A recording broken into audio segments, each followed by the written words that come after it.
Hey guys, Mr. Middleton here. Today we're going to talk about vectors.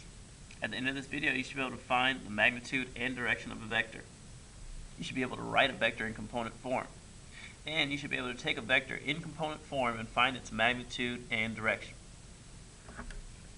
A vector is a quantity that has magnitude and direction. Magnitude and direction. Okay, so it needs two components. Has an initial point and a terminal point.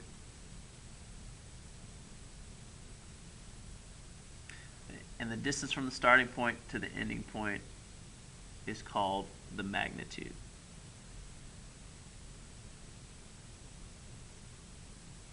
The direction corresponds to the direction the arrow is pointing. Okay, and it can be represented by a coordinate pair in the coordinate plane. This is called component form.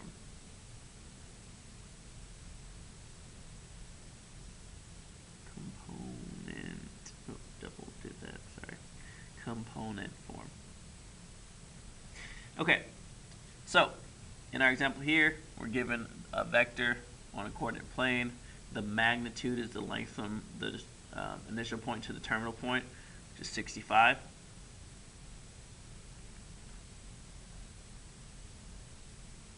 Our initial point here is O. Our terminal point here is L. Okay. The direction, we'll talk about this in a little bit of how we can figure this out, but we could write the direction two ways. I typically like to use the angle that they gave us, so 50 degrees. Important to know your north, east, south, west always will be the same on your paper no matter where you're sitting. Okay. And the way that we do these is we can say we'll use the angle.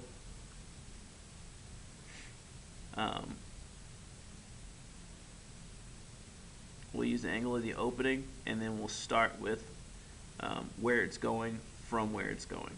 And we say this angle going south from east. I don't know if that was helpful at all. Okay, so we do, in this case we do 50 degrees heading south of east. Okay, and you can think of more as from. Okay, is going south from the east, 50 degrees south of east. And in component form, that is us finding the x and the y values. And I'll just say x comma y here. We'll find this in a little bit. Okay, so let's work on the direction here, because I know that can be a little bit tricky. So for number one, this is 35-degree angle. We'd say, okay, this is 35 degrees east of north.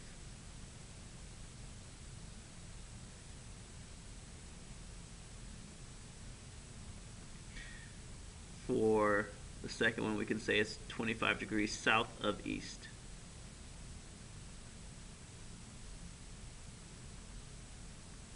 Okay. Now I said that I always like to use the angle that's written. Yes, there's also another way that you can write it. Each of these quadrants has 90 degrees, and so we could call this direction the same, 55 degrees north of east, if we wanted to. Or in this case, we call this 65 degrees east of south. Okay. And notice that I'll say complement of the direction adds up to 90 and then switches the directions. Okay, so you're working with a friend and he says, I think it's 35 degrees east of north, and you say, well, I think it's 55 degrees north of east. This is a situation where you both can be right. Alright, so on the third one, try that out. Write the direction of that vector. You can try both ways if you want to challenge yourself a little bit, or just, oops, that's really crooked, or just think about it a little bit more. Alright, so let's talk about component form. Up here for our initial vector, you're given just about everything except for those components. Remember, the component form is just us writing our vector as a coordinate, really. Okay, and so our coordinate plane rules stay the same, but we have missing values, x and y.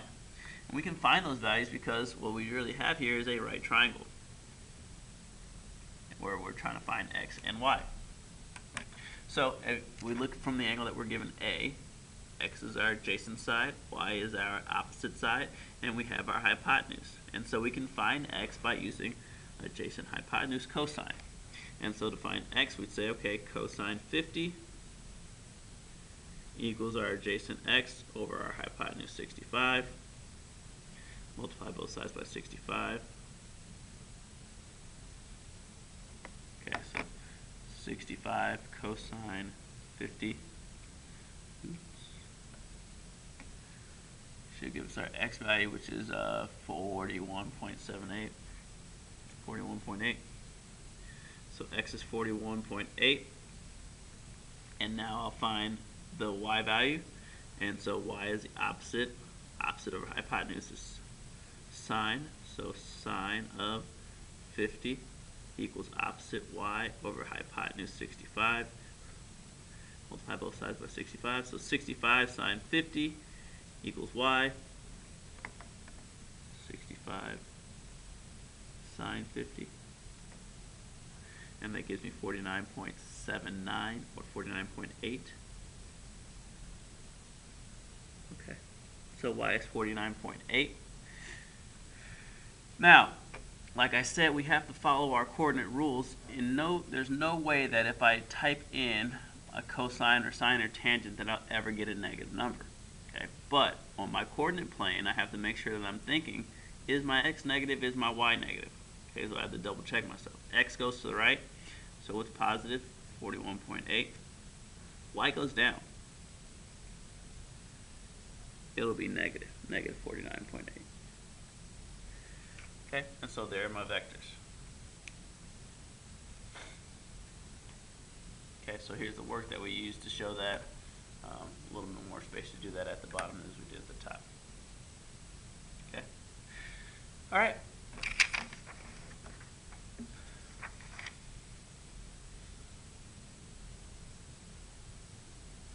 It says describe the vector using component form. Give each component to the nearest tenth. So kind of like what we just did. So, what we have here is we have a magnitude, we have a direction, but we don't have the components. And so you could do this if this makes you feel comfortable. You don't really have to. Make your right triangle. Hypotenuse is 371. You have this angle 21 degrees. You want to find your x and your y. Before you start, notice that this goes to the left and it goes down. So we're going to get a positive number out of here. But we want to make sure that we say, okay, it's going left, our x component is negative. It's going down, our y component is negative. We will not get that from our calculator. We will have to think past our calculator to do well on these problems. Okay, so here we go. Trying to find x, that's the opposite from the angle that we're given. This is the hypotenuse, so we can use sine. We'll say sine of 21 equals our opposite x over hypotenuse 371. And so to find x, we do 371 times sine 21.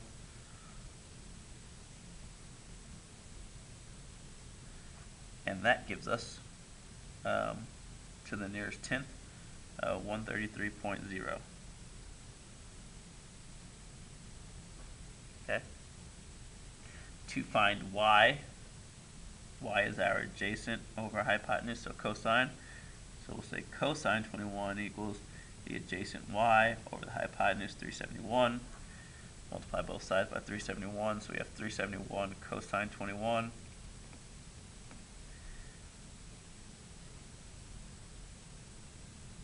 And we'll find that y is 346.4. Okay. Again, want to make sure I think past my calculator. It's going left. It's negative 133. Still say 0.0. My y is going down, so negative 346.4. okay, in component form.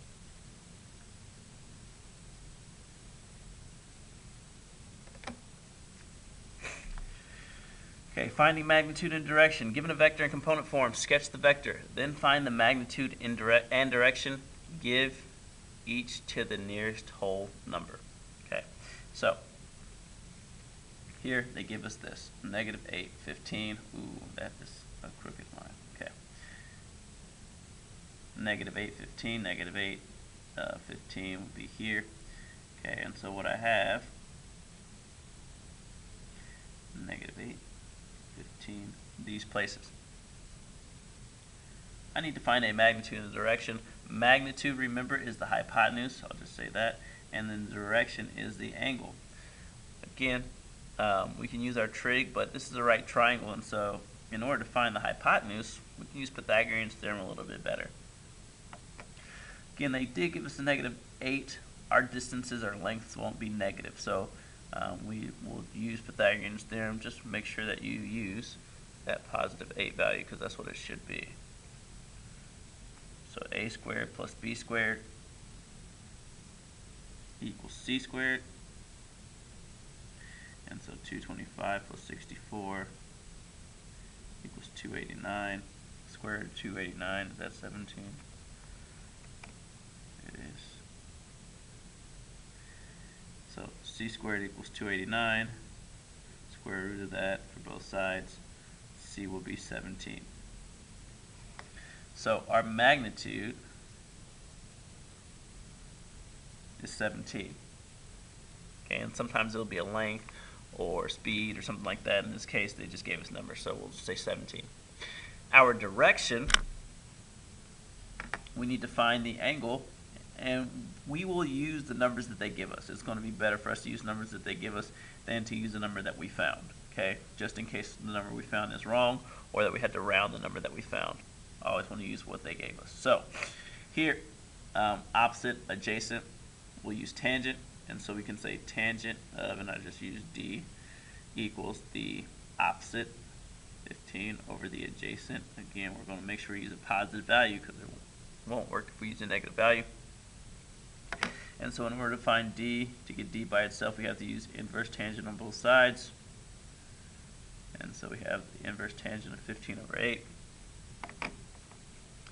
Inverse tangent of 15 over 8.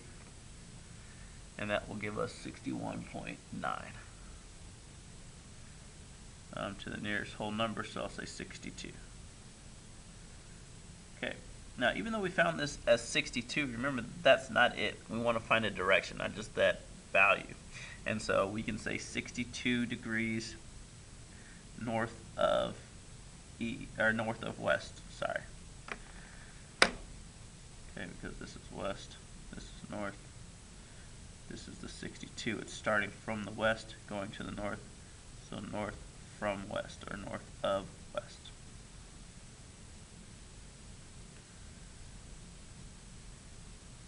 Okay, so there's our process. You use Pythagorean's theorem to find our magnitude, or our hypotenuse, and then we used our trig functions in order to find our direction. Alright, do that here.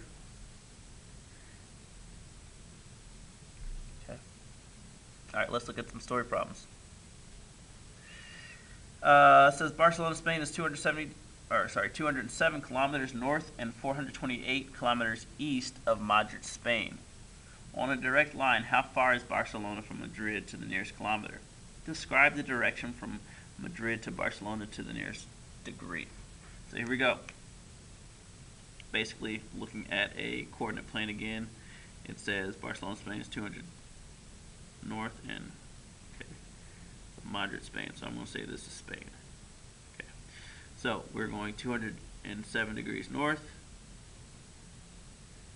and 428 east. So 27 north.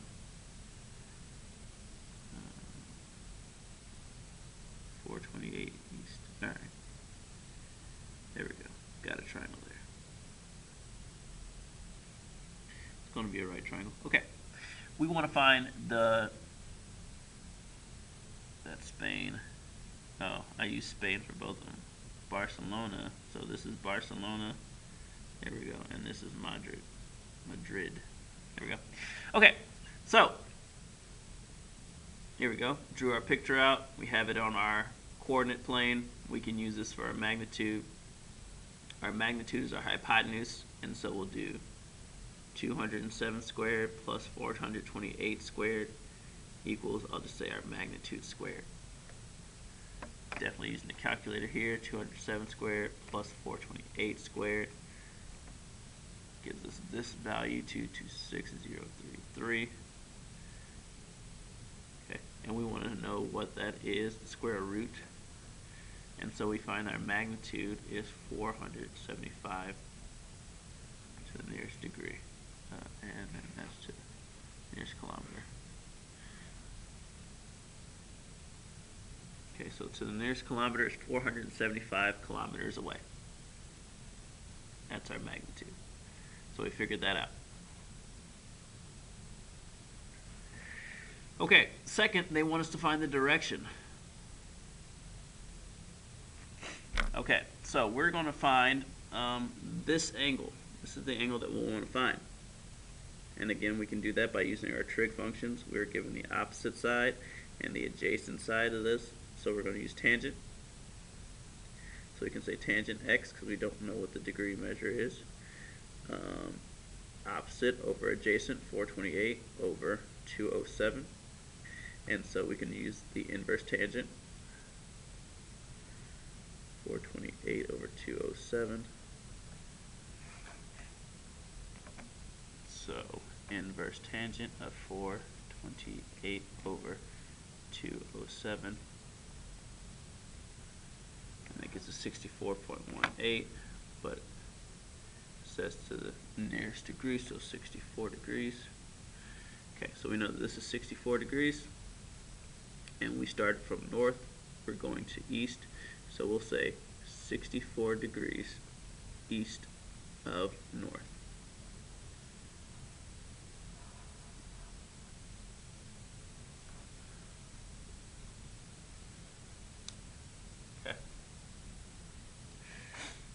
Okay, last one, I'm going to help you set this up, and I want you to complete it to bring to class mañana.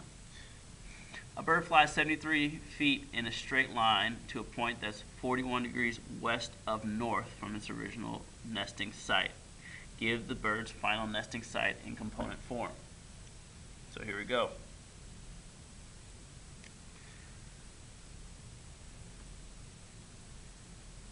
Okay, so it tells us it's in a straight line, 41 degrees west of north. So we're going from north to the west, excuse me. And it says 73. Okay, so 73 here.